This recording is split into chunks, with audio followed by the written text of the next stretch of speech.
Hello, cheers, welcome back for another video. I hope you are all doing really well, and I hope you like the background. I'm excited for the Christmas decor.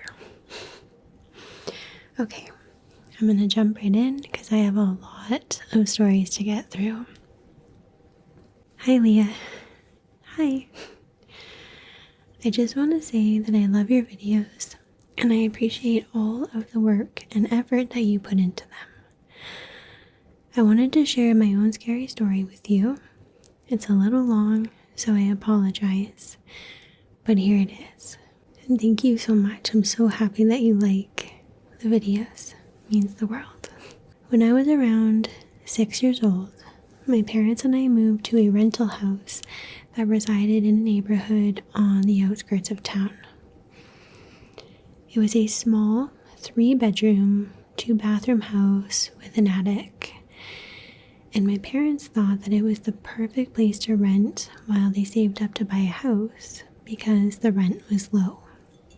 However, this house was the opposite of perfect. It was more like a house of horror.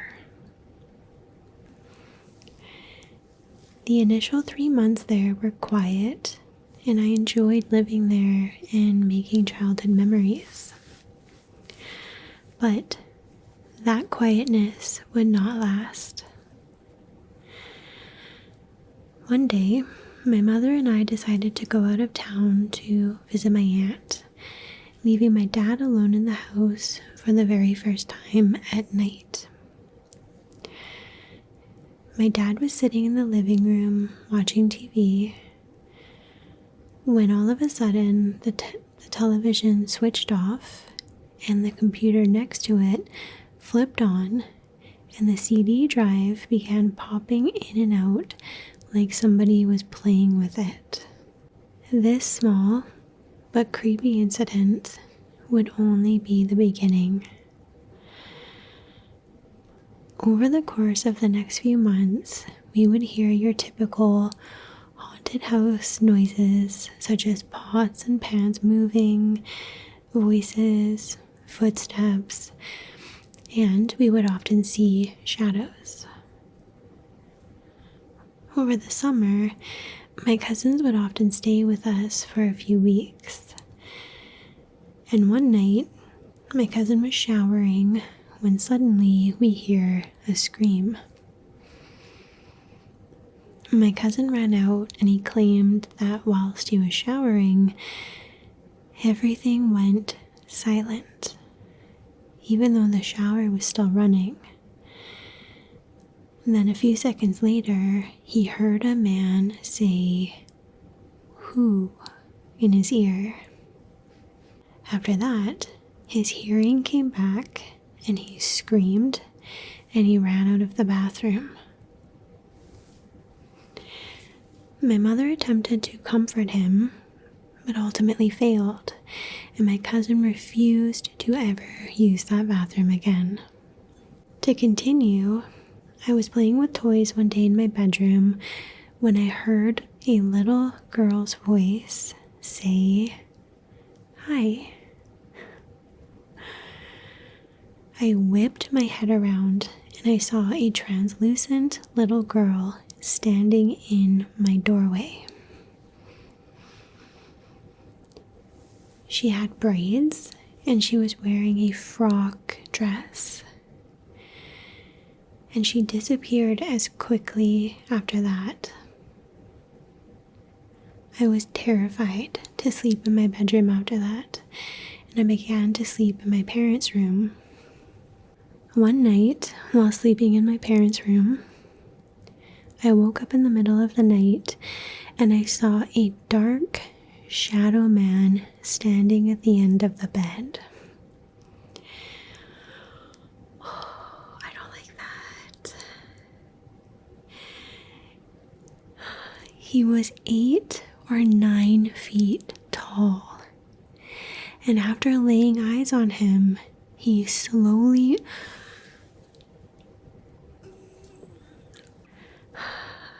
After laying eyes on him, he slowly made his way into my parents' closet, leaving a cloud of dark mist behind him. Eventually, my parents bought a house, and while we were moving out, my dad had a horrifying experience in the attic.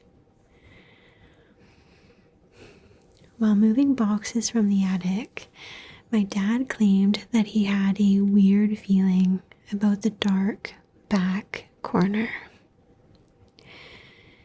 He saved that corner for last, and eventually he worked up the courage to go back there to grab the last of the boxes. As he reached down to pick them up, the air around him became so cold and he had goosebumps. Mind you, it was the middle of summer in Texas, so it was not cold. And all of a sudden, he felt a burning sensation on the back of his neck.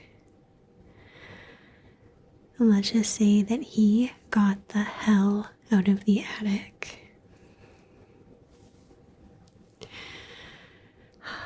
Upon investigating the burning sensation on his neck, he found 3 scratch marks.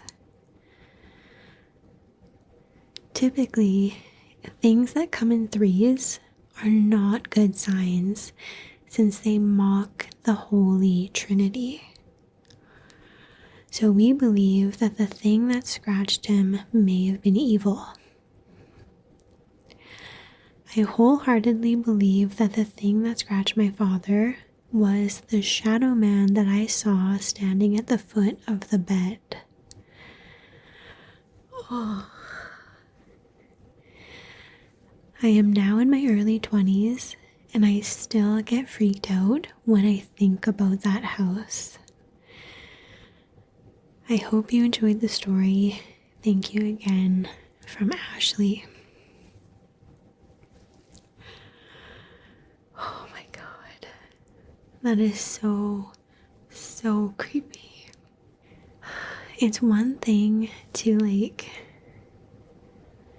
I don't know, even if it is like a sleep paralysis or a sleep hallucination where you see the Hat Man or a tall 9-foot tall apparition, that's one thing, but then to see it walk across the room and go into the closet, that's when I'm done. I'm putting my house up for sale. I'm going to refrain from telling the realtor about it, and I am moving out. That is so freaky.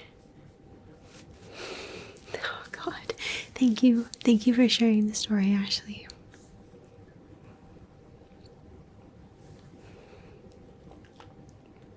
Okay.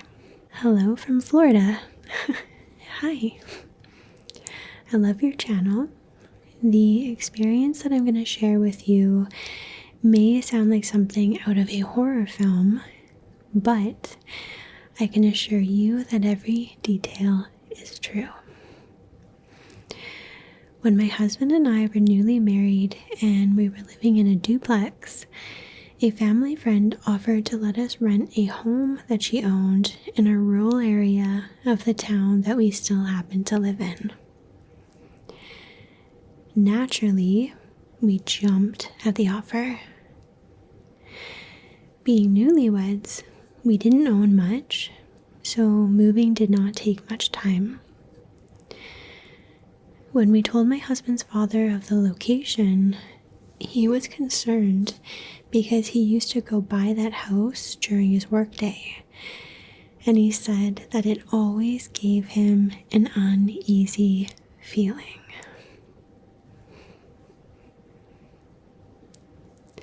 Starting off strong.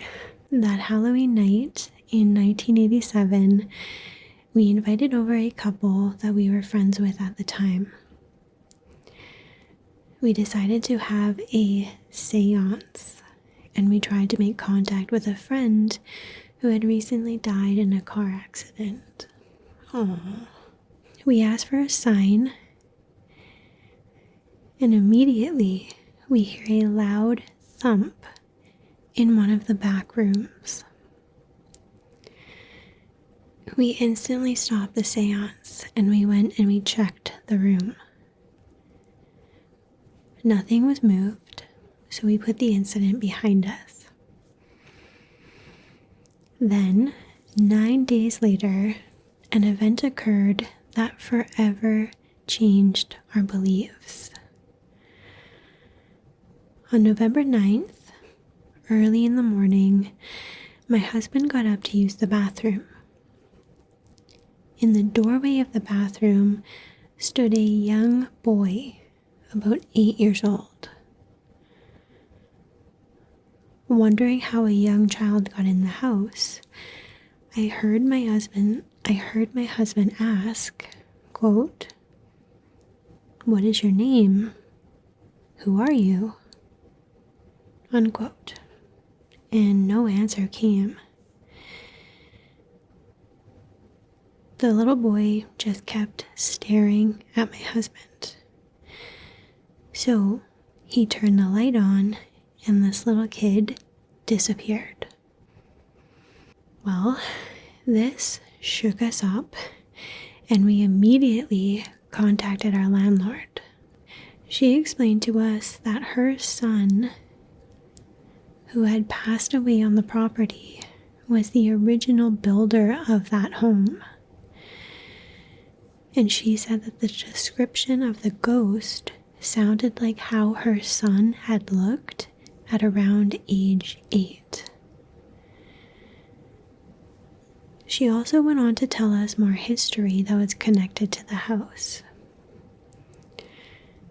She said that her other son used to have parties at the house, and at one of these events, a young lady also passed away in the same room that we had heard the thump during our seance. Soon after, we hightailed it out of there. Our landlord, who was Catholic, had 2 local priests rent the home from her, and they only stayed for 2 weeks. During their daily home mass, they heard scratching noises coming from the front door. The priests did not even ask for reimbursement for their unused rental time.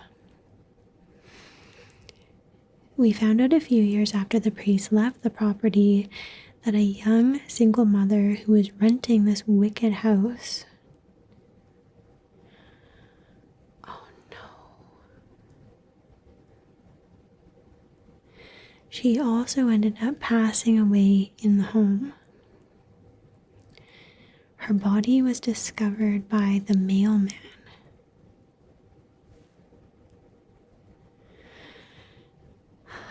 I would like to add a few details regarding the story of the little boy in the doorway that my husband encountered. The small boy did look like flesh and blood. He was solid.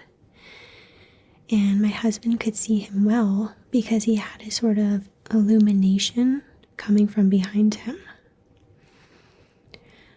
Also, the landlord said that this house had been struck by lightning twice. The second strike resulted in a house fire that destroyed the living room and the garage. To this day, my husband and I occasionally drive by the house just out of curiosity. And we became paranormal investigators as a result of this experience and have collected several amazing EVPs that leave no doubt in our minds that there truly is life after death. Thank you for sharing our story. Right at the end of that story, I heard a sound. I think it might have been my own stomach, and it scared me. That leave no doubt in our minds that there truly is life after death. What a tragic house. It's no wonder that there's curious things going on there. Thank you very much for sharing it with us. Appreciate it.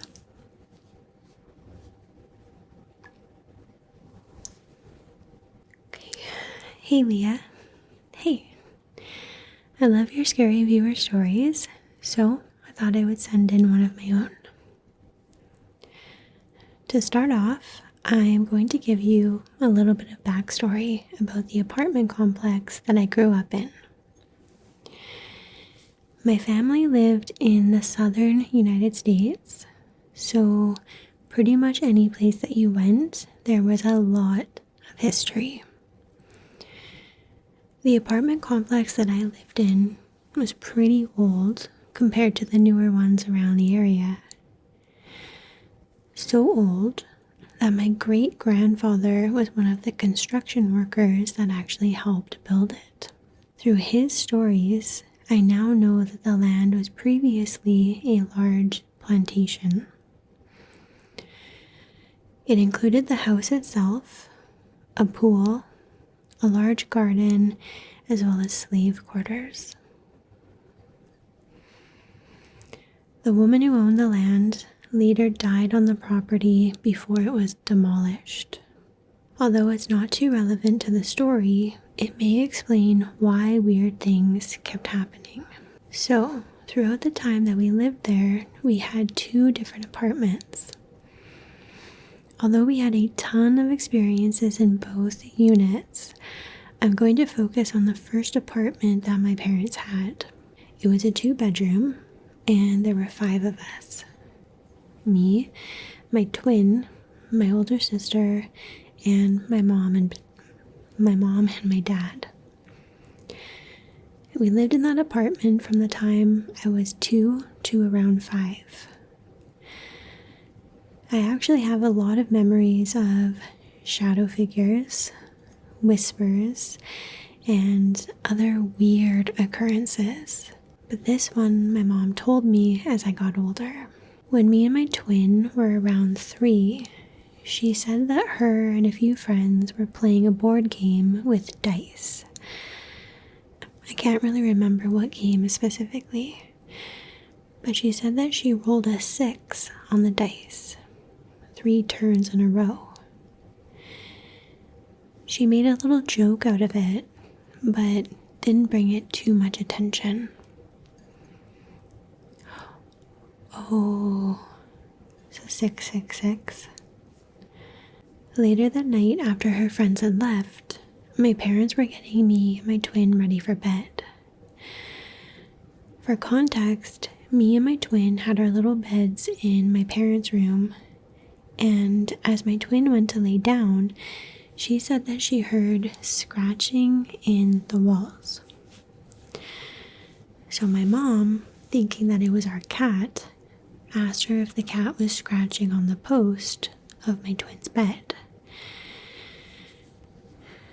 She then said that my twin replied, "Oh God."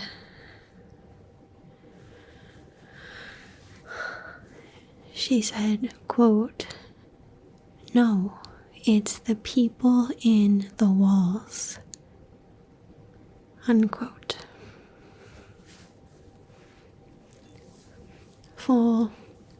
Full body chills. My mom said that she just stood there for a moment and tried to assure my sister that that was not what was happening. That wasn't true. But as my dad came into the room, getting me to lay down in my bed, which faced the door and the stairway, I then asked him who the man in black was at the bottom of the staircase. My mom said that she was super freaked out, but she chose to ignore it and not give it any attention. She kept the bedroom door closed that night and let me and my sister sleep in her and my dad's bed. Thinking about it now, it all sounds so unreal. But my mom is not one to joke around about that kind of stuff. And we have many other stories that kind of confirm that it wasn't just her that had experiences like that. I would love to share more of them, but I have creeped myself out enough for now.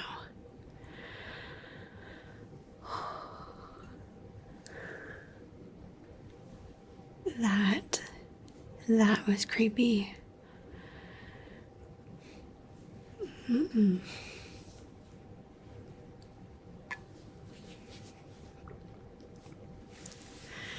I really look forward to hearing more stories if you want to share them. But that was a good one. Thank you so much for sharing it. I didn't like that one. Okay. I forgot to mention this at the beginning. I would love to try different teas. Like I'm not very adventurous when it comes to branching out and trying new tea. So I was thinking maybe if you guys wanted to recommend some new teas for me to try, it would be fun to try new teas if you have recommendations. So send me what you like. What am I saying? It's like I have people actually sitting in front of me and I'm just as awkward as I am in real life. I hate it. Hi, Leah. Hi. I'm a huge lover of your scary stories ASMR series. And I just love your channel in general. It's comforting and I appreciate you. Aww. I appreciate you. Thank you so much. I have hesitated to share this story, even though permission was given to me by my very good friend. Partly it's because I struggle with anxiety and I get self-conscious, but also because this story happens to be ongoing at the moment. Should you like to share it on your channel, you are more than welcome to it, but fair warning, it's creepy. I'm ready. We're all ready. So, the city that I live in has access to beachy coastal areas and also really great mountains for snow, camping, hiking, etc. My good friend Zoe and her partner Avery bought a cabin up in the mountains to fix up and to turn it into an Airbnb rental. And they had been so excited about it. The area is beautiful. There's a creek within walking distance. There are hiking trails not too far away, but the cabin is still very private. My husband and I were super happy for them and offered to help when and if they needed it. A bit after their renovations started, we met up for drinks, and Zoe seemed distracted, almost concerned. I asked her how things were going since we had both been super busy. Also, I'm an introvert to a debilitating degree. And at first, she started to say that things were stressful, but they were going to keep going and hopefully it would get easier. And I get that, but I let her know that if she needed to vent, I was there. Something started to break right then and there, and she began to tell me that really creepy and really unsettling things had been going on since they started working on the cabin. My attention, obviously, was piqued. So I dropped my chips and my salsa, and I immediately needed to know more. She said that when they first got the keys, they stayed overnight in the cabin to celebrate.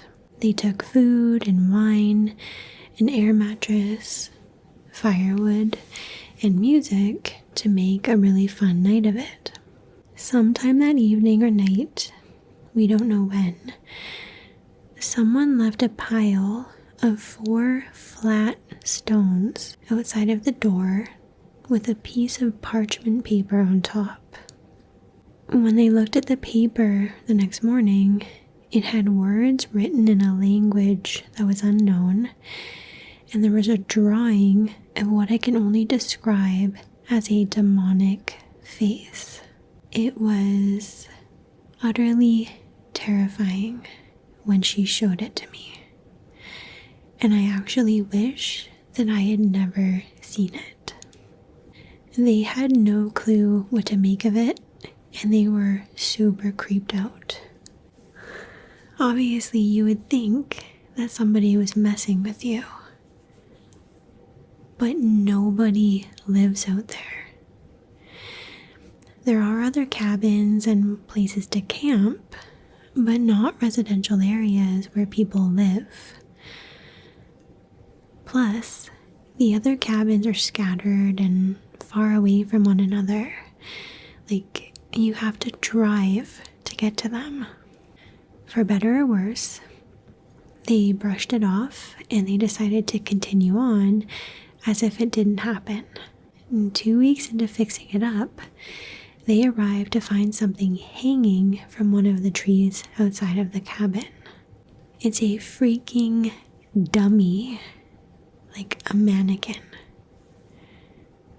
It is dressed in clothing with a face painted on it, hanging from the tree by a rope. 3 stones are placed on the ground below it. And this is horrific, and I cannot imagine what I would do in that situation. She tells me at this point that they have no idea who to call or what to even make of it. They are 2 tough-ass women who do not get freaked out easily, but this is something else. So Zoe decided to drive to 1 or 2 of the surrounding cabins to see if she can find someone or get any information. Maybe even see if there are any trailers or just people living nearby. Yeah, like my first thought would be obviously people messing with you because they don't want you there. Like maybe they're angry that you're gonna set up an Airbnb. I don't know. It's not good, whatever it is. After a little bit, she finds one of the nearest cabins and checks it out. It's empty. It looks like a rental, and there's no one around. She does this with 2 other cabins, and by this time, she's pretty far away from their area. The same story. All of them are empty. Just beds, small kitchens, a fireplace, and a couch. After she gets back, Avery tells her that there was a man fishing in the small creek close by their cabin, and she decided to ask him if he was familiar with the area. He basically said that he lived in the city, but he fishes out there regularly with his granddad, and it's a really nice place to fish and to hike. And she asks if he knows if anyone lives nearby. He gets kind of perplexed and pretty much tells her that no one would live nearby. Not permanently. She asks him why this is, and he said that his grandpa had told him for years that people only come to fish and they always leave before sundown. He's not sure why his grandpa was so adamant about that, but it's just what everyone always did. You leave before sundown. So now my friends are sufficiently freaked out and they head back inside. They took the mannequin down from the tree and they threw it on the side of the cabin until they could figure out the next steps, or if they need to call the police and file a report. When they left that night, it was still there beside the cabin. And when they came back 2 days later, it's gone. So now I am totally creeped out, and I tell her that she needs to get some Ring cameras and a security system for the place. I guess they had already talked about that and they both agreed, but said that it had to wait until January. So this was in the beginning of August. Fast forward to the end of October. We had a bonfire night with friends and both Zoe and Avery came. And when we were sitting around together around the fire, I inquired about the cabin and what was going on. They had been busy and out of town for various reasons, so the renovations had come to a bit of a halt, and they hadn't been back up there for a bit. Zoe said that things had finally settled down, and they were about to head up to the cabin beginning of November to start up the reno again. And she seemed to be in good spirits and hopeful that things would start getting better. Unfortunately, she called yesterday and things have gotten much worse. Zoe said that they got to the cabin and things looked normal. She said they felt uneasy and stressed on the drive, but they felt immediate relief not to see anything outside in the trees or in the yard. That is, until they unlock the door and get inside. The mannequin, it is sitting on the floor in the living room with what can only be described as ritualistic items in front of it. A chalk circle, some sort of writing, 2 stones, freaking runes, and a piece of parchment. Written on the paper is the word, listen. Oh, thank God. Okay, they left immediately. They called the police and they took photos of everything. Thank God. Oddly enough, the place has no sign of forced entry. Like, the lock was not picked. The door frame was completely intact and there were no broken windows. The police said that they cannot do anything and that they should get a security system. They're terrified to go back, but they bought it and they wanted it as an investment property. So they're stuck right now, because this is happening right now. They've contacted a friend who works at the university to see what they can find out about the symbols. Things are still happening at the moment, and I can keep you updated if you're interested. But I thought it was super creepy and worth sharing with their permission. Hope you're doing well, Deanna. Yeah, please keep me updated. That is awful. I don't know what the hell is going on. It sounds like some very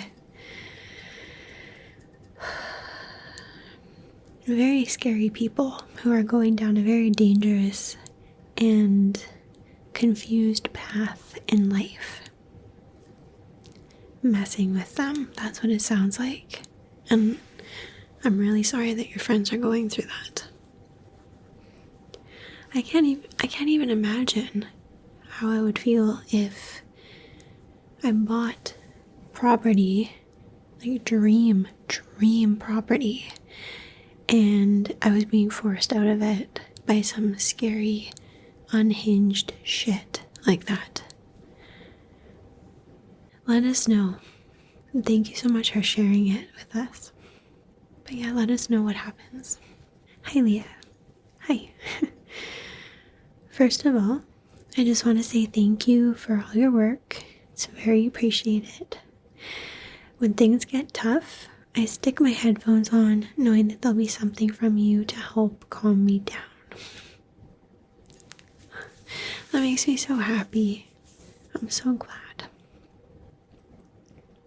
Anyway, I have a few stories that I believe are all linked together. The first is from when I was pregnant with my first child. I was on the labor ward, having been induced. My husband had just left to go and get some food, and I took some time to try and rest.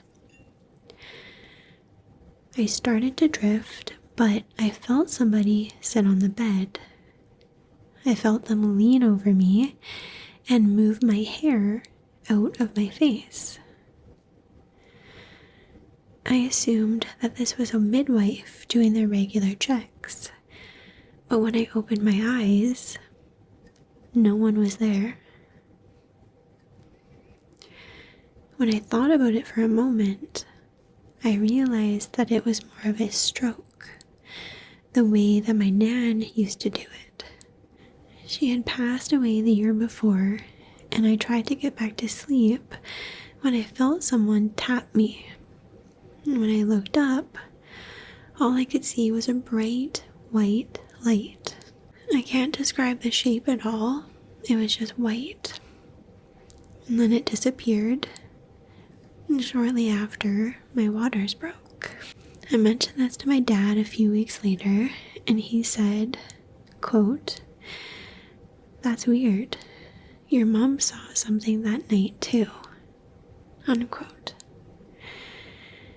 She had been sleeping, only to be awoken by someone patting her. And she turned and she saw a bright white light. And she heard somebody say, quote, "She's going to be okay." Unquote.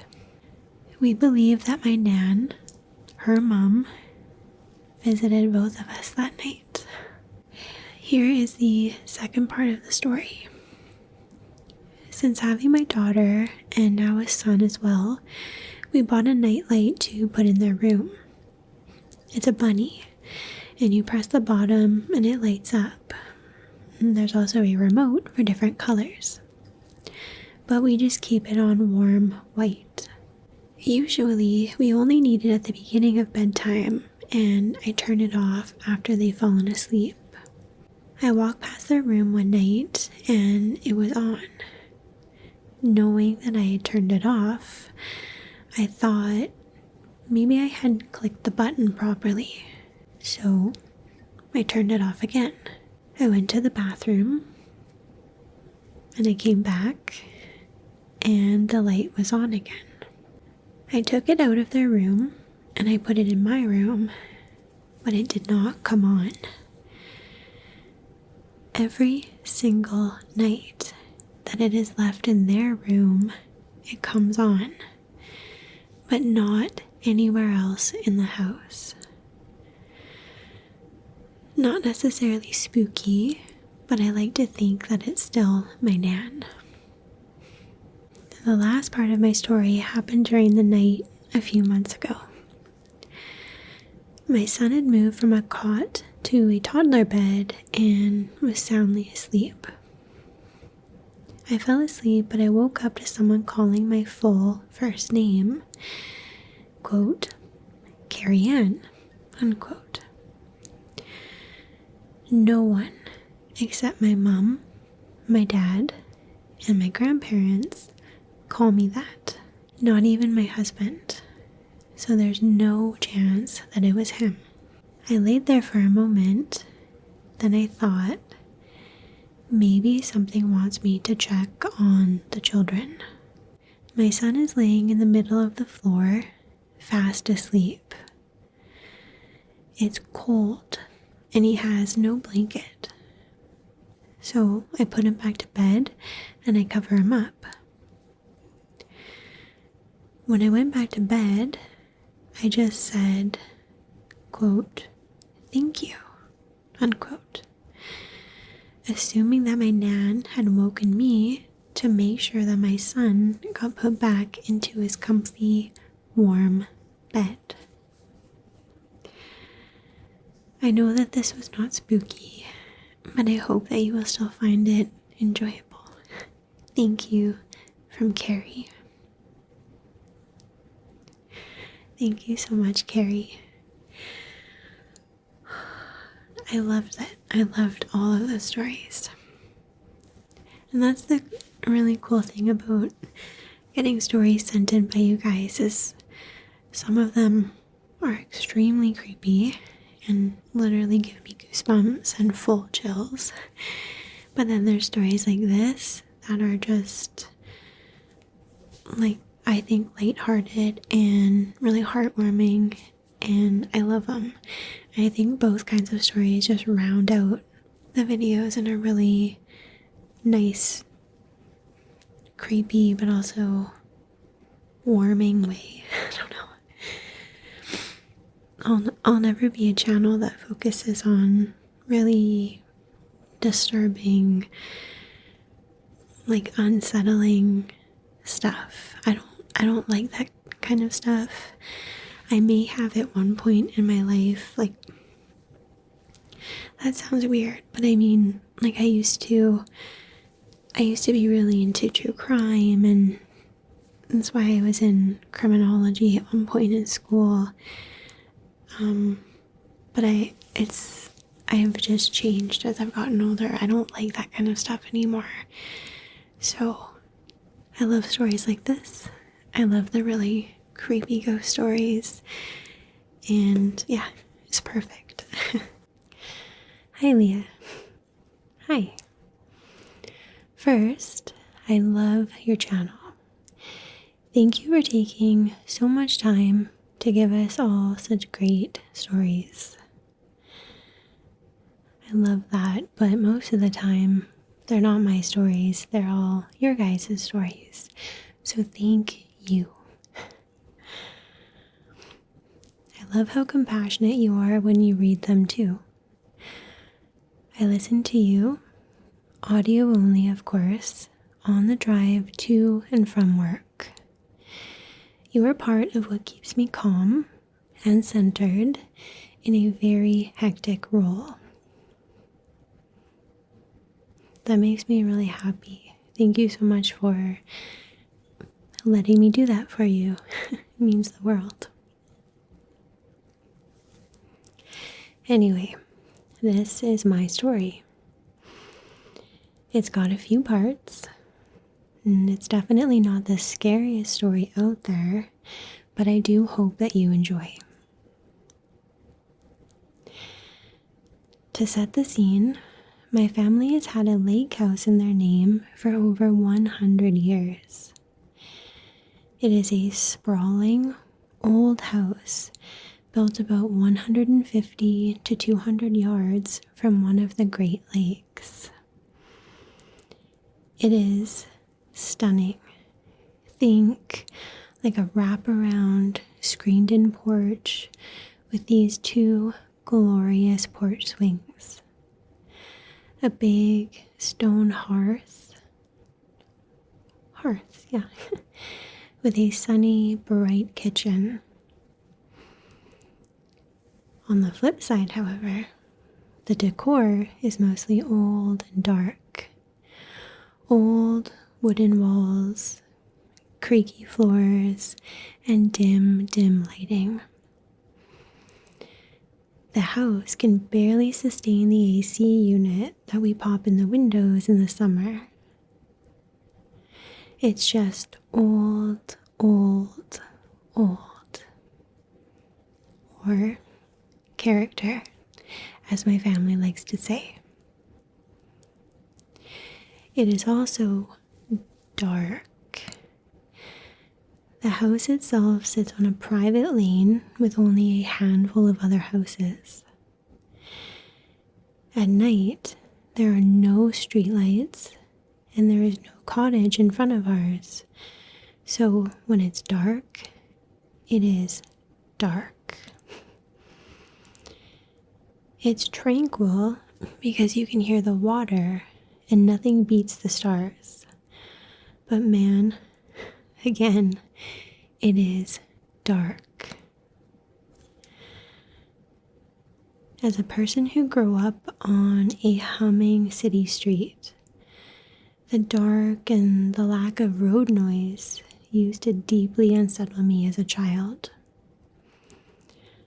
My parents would chalk it up to me being just a nervous girl, little girl. But I don't know, it always felt charged. I have been going up there for about 36 years with my family. In one year, my now deceased uncle decided that he was going to clean out the attic. Everyone protested because no one had done this in years and years. Plus, it was Labor Day and everyone just wanted to relax.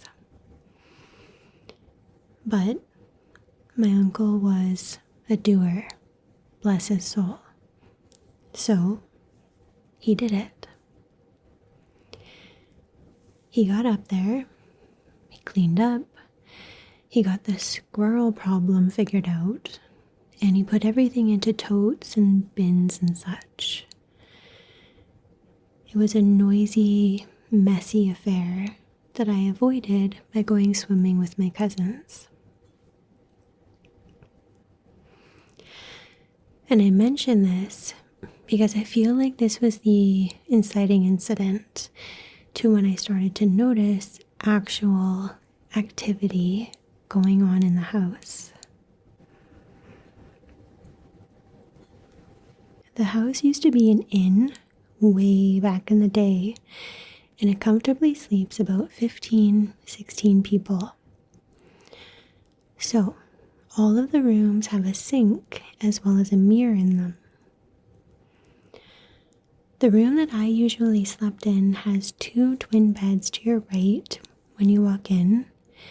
There's 2 windows and the sink and mirror in the far right corner. One night, I was lying in bed flipping through a magazine with all of the lights on when I caught something whizzing past the window outside. Now there are tons of bats, large bugs, and a whole ecosystem of lake-dwelling critters. So I just closed the blinds and I went back to bed with my magazine. When I got a few more pages in, I felt the most unsettling feeling of being watched that I had ever felt.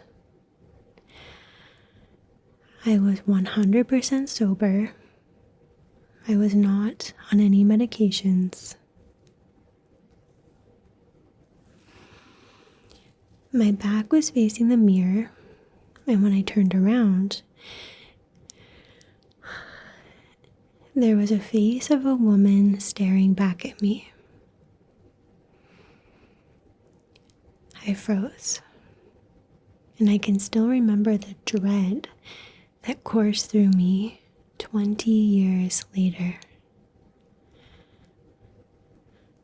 I felt cemented in place, but also the need to bolt. It actually stole my breath. I could not scream. I could only look.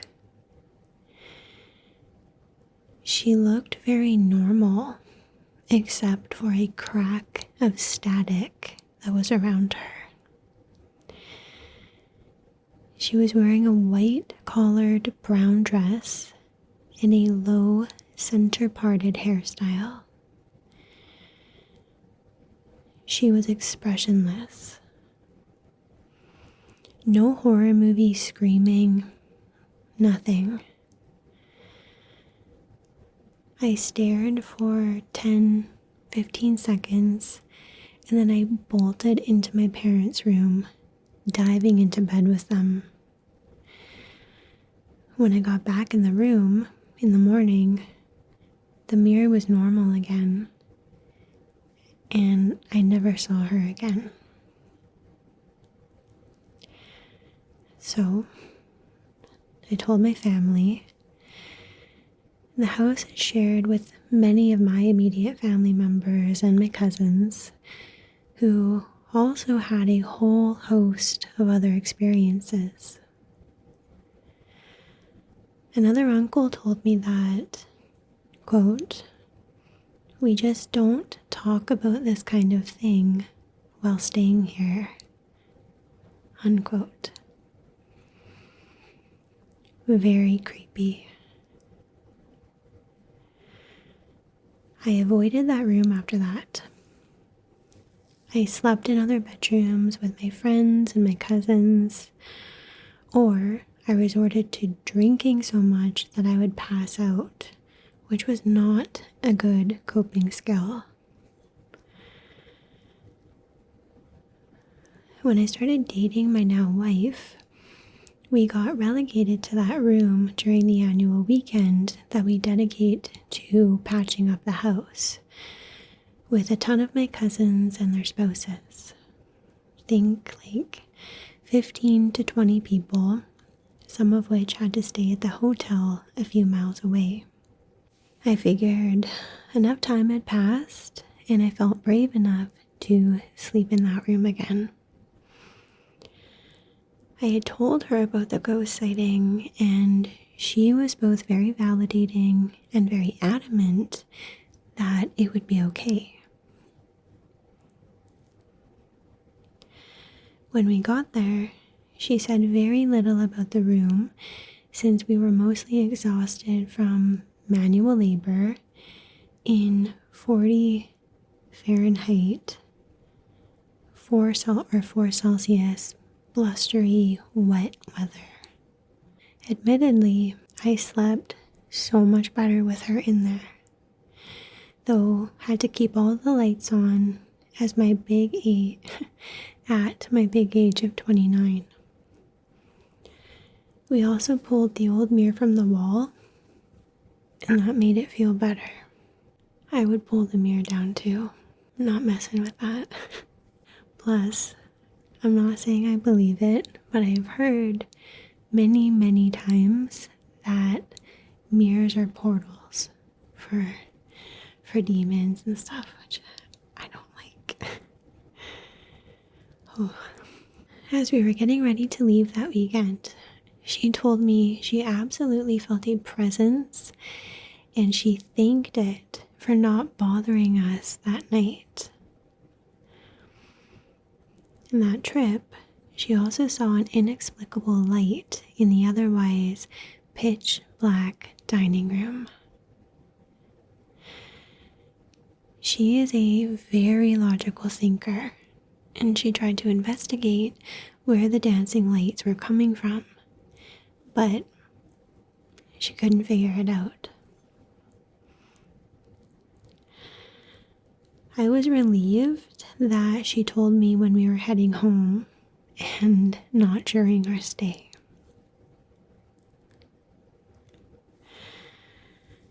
So, some other stuff that has happened over the years. 1. During 2021's COVID in the spring, my parents, my wife, and I went up to open the cottage. Because the pandemic was still very much in full swing, the family opted for a smaller opening to ensure that we were being smart about possible infections, etc. And because of this, it was just the 4 of us.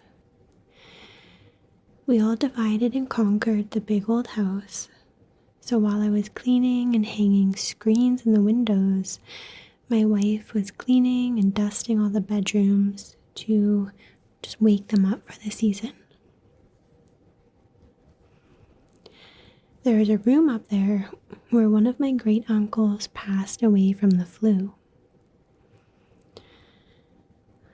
A few family members have reported that he is a, quote, prankster, and have caught glimpses of him in mirrors and felt him just in the house in general.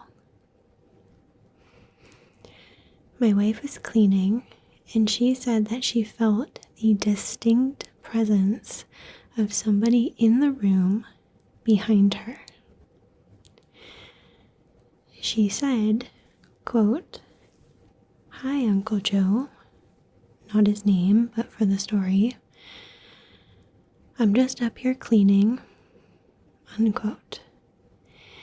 And then the feeling that she felt went away. 2. Last summer, my wife, our Frenchie, and I got the chance for some time up there, just the three of us. And our dog is one of the happiest little creatures to ever grace the planet, and was really amped about being in the house. We let her off leash to explore while we unpacked, and we put sheets on the bed. She went into every single room upstairs, sniffing and rolling around on the carpets. And when she made her way to the room where I saw the apparition, she stopped dead in her tracks. Her hackles were raised, and she backed away very, very slowly. We observed from a few feet down the hallway, and we realized that the room seemed to cast its own shadow into the hall. While we had not planned to sleep in that room that week, we avoided it even more. 3. That same trip, I stopped at the grocery store for some provisions, and I also bought a huge, beautiful bouquet of flowers. I put it out on the kitchen table at the beginning of our week, and I said out loud to the house, quote, "We would like to peacefully coexist here and not have any issues. Okay?"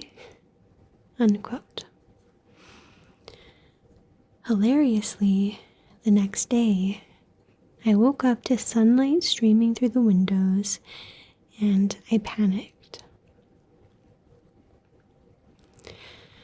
I was working remotely that day, and I looked down at my watch to reveal that it was well past 8:30 a.m. And I start work at 7:30. And I hopped out of bed. My wife, who also needed to be logged into her computer, also hopped out of bed. We laughed because we had both set alarms that night prior, and they were mysteriously off. And we joked that the spirits liked the flowers and wanted us to relax a little. Also, the flowers never wilted. We ended up having to throw them out when we left to drive the long trip home, but I remember thinking that they were still so full of life. I found that really cool, even though it was probably just a coincidence.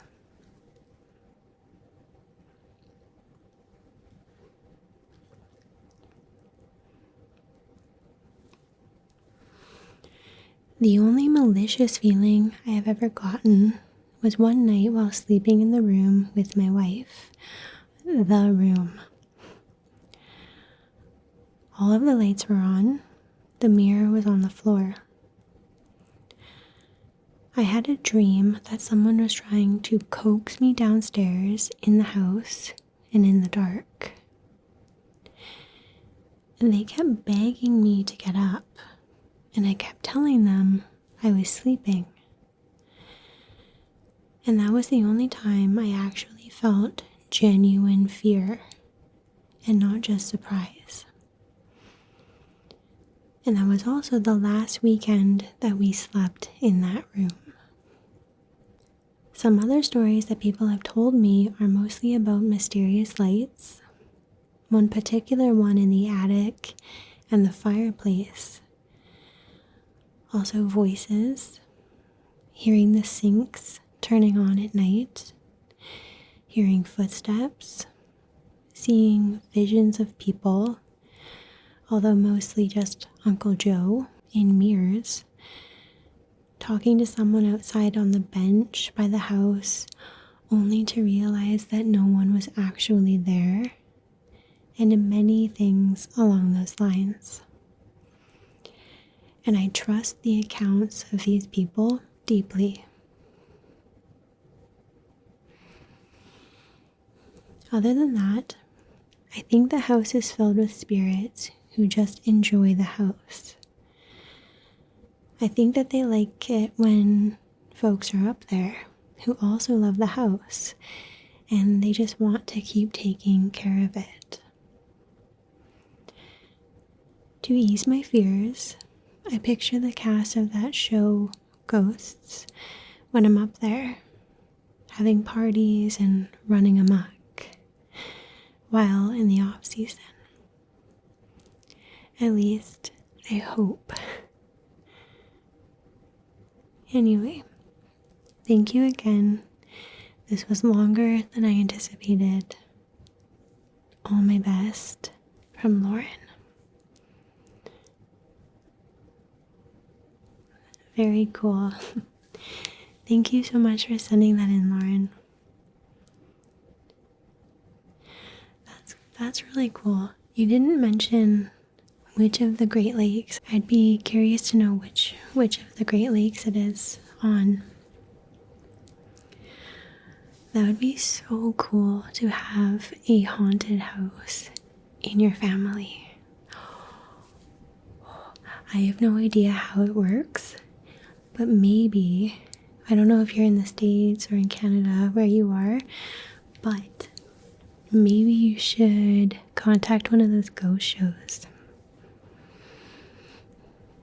Do it. Ghost Adventures, Ghost Hunters, I don't know. Let us know if you contact someone. That'd be cool.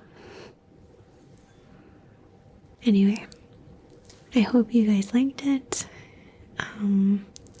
Please go ahead and like the video. It would mean a lot to me.